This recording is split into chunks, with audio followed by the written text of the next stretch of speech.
Hi Water Signs, Cancer, Pisces, and Scorpio. Welcome po sa ating channel at ito ay inyong Daily Gabay Tarot Reading for October 31, 2023.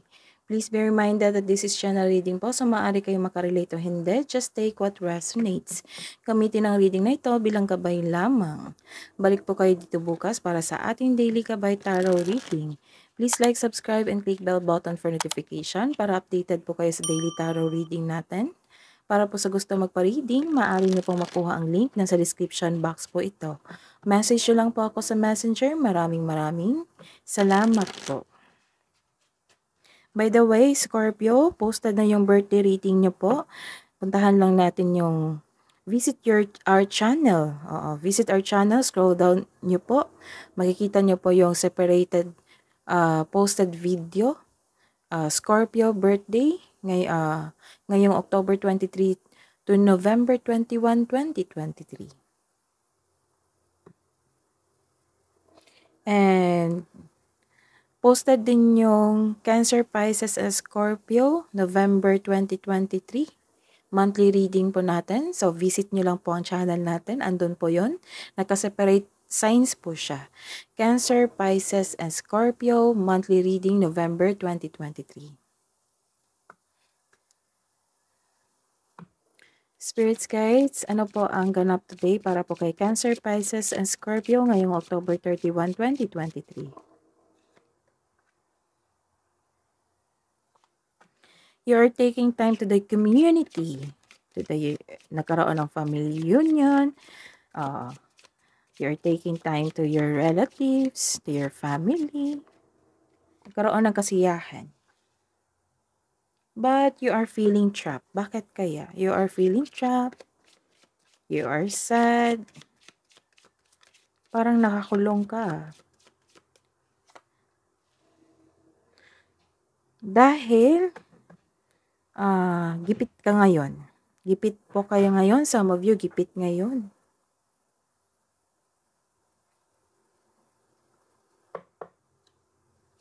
Nakaranas kayo ng paghihirap or nagkaroon kayo ng paghihirap dito kaya you are feeling trapped.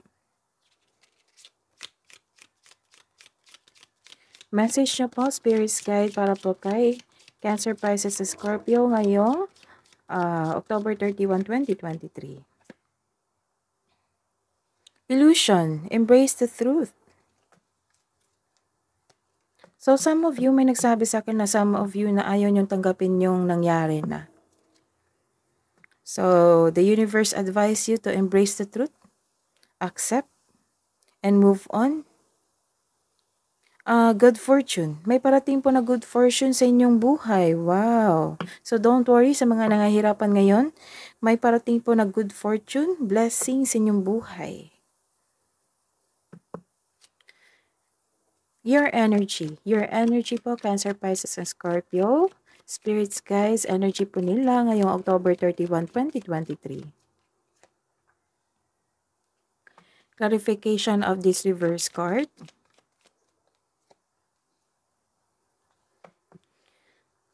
Career and money. Career and money ni Cancer, Pisces, and Scorpio ngayong October 31, 2023. Spirits guide. Clarification of this reverse card. Clarification of this reverse card.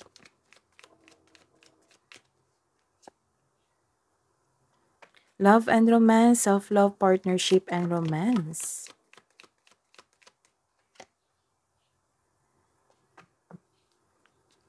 Clarification of this card.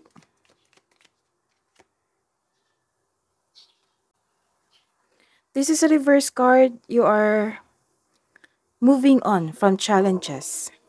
Nagkaroon kayo ng challenges dito eh. So you are decided to move on from challenges. Malungkot kayo ngayon, nakaramdam ka ng pagkawala at takot sa kakulangan na ang ilan nagkakasakit na dahil sa stress. Maaring ilan sa inyo nawala ng trabaho o nalampasan ng opportunity na makapagbago sana sa inyong buhay. Madalas ito nangyari dahil sa hindi pag-iingat sa kaperahan, hindi pag-iingat sa paggasta o pag-iingat sa isang tao. This card asks you to believe in yourself. think positive na makabangon kayo ulit, and have faith na ang divine can lift you out of any period of loss. So, you are focused now. You are focused on mind. Focus on mind healing instead of suffering. So, you are decided to heal yourself. That is very good. This is the clarification of your first card here, sadness and sadness. But this is moving on, right? You are decided to move on and to heal yourself. Nahirapan ka magtiwala sa ibang tao at sa inyong sarili. This card tells you na natakot kang mag-isa, hindi mo pa kilala yung sarili mo, sabi mo sa sarili mo. So the advice is it's time to reach out for support from your family. The advice is it's time to reach out for support and connection. Use your intuition to guide you towards the meaning that resonates. So you are taking time of your family kasi takot ka mag-isa, or baka makapag-isip ka ng mabuti kung kausap mo yung parents mo or elders po. Nagkaroon ng may problema kayo sa karera at kaperahan nyo. So, this is good news also na this is very good na you are finding a solution sa inyong problema. May tao kasi maraming masasakit na sinasabi sa iyo, may away na ganap, hanggat maaga iwasan mo na itong tao ito, or kung may chances lalo na't nasa tama ka, kailangan mong ipagtanggol ang iyong sarili laban sa maling paratang ng isang tao. Inaalagaan mo yung trabaho mo, yung negosyo mo, at inyong kaperahan. May nakita akong feminine energy dito eh. Some of you, mga babae, na inalagaan yung sarili nyo, ang inyong mental health, and inyong trabaho, inyong kaperahan. Marami kayong iniisip ngayon na bagong idea para sa ikabubuti ng inyong negosyo o trabaho at kaperahan. Makakatanggap ka rin ng mensahe sa pamamagitan ng panaginip. Enjoy ka ngayon. Enjoy ka ngayon sa pag-spend time sa bahay sa inyong family.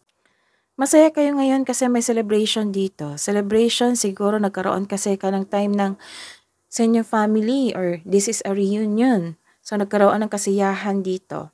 Sineselebrate nyo ang inyong engagement, kasal, honeymoon, or sineselebrate nyo kasi umuwi ka sa inyo. Basta po masaya kayo ngayon. At the end of the day, you are moving on. At the end of the day, sa mga challenges na ito na nahirapan ka, you are decided to move on. Basta po masaya kayo, kasama nyo ang inyong mahal sa buhay. Sa mga single dyan, ina-enjoy mo ang pagiging single mo, at ilan sa inyo ay handa nang pumasok sa inyong relasyon. This is a reverse card. Nagkaroon po ng disconnections from your intuition. Nagkaroon din ng hidden motives, confusions. So, stop overthinking. Kasi nakita ko dito, pag mag-isa ka na lang, nag-overthink ka na, nag-overanalyze ka sa isang sitwasyon, instead na magkaroon ka ng tiwala sa inyong sarili. So, this card advise you to trust yourself. Kaya mo yan. This is also means wala kang alam sa mga pangyayari. You refuse to look within. You are asking a guidance from your elders, from your family, from your parents.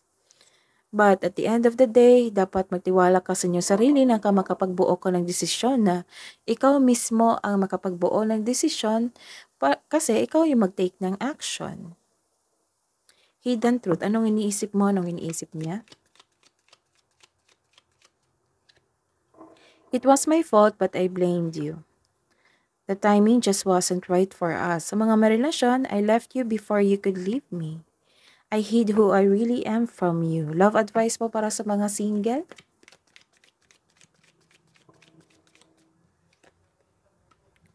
Chanting. Nag-meditate po kayo. And SEX. Ano kaya yan? Love advice po. Love advice para sa couple natin. 1111 is an important number for twin flame. It symbolizes the harmony and balance of soul counterparts. Nagkaroon talaga ng pagkakaisa dito. Cupid, love is in the air when Cupid's around. Kabuang advice niyo po, Spirits Guide, para po kay Cancer, Pisces, and Scorpio sa araw na ito, October 31, 2023. It's time to take an action. See? It's time to take an action. Siguro nakapag-isip ka na, nakapag-desisyon ka na. The end of a tough cycle approaches. Wow. So itong paghihirap na ito na you are feeling trapped, you're taking time to your family, na re-energize ka. Kasi may nakita ako ditong sadness and you are decided to move on. Oo.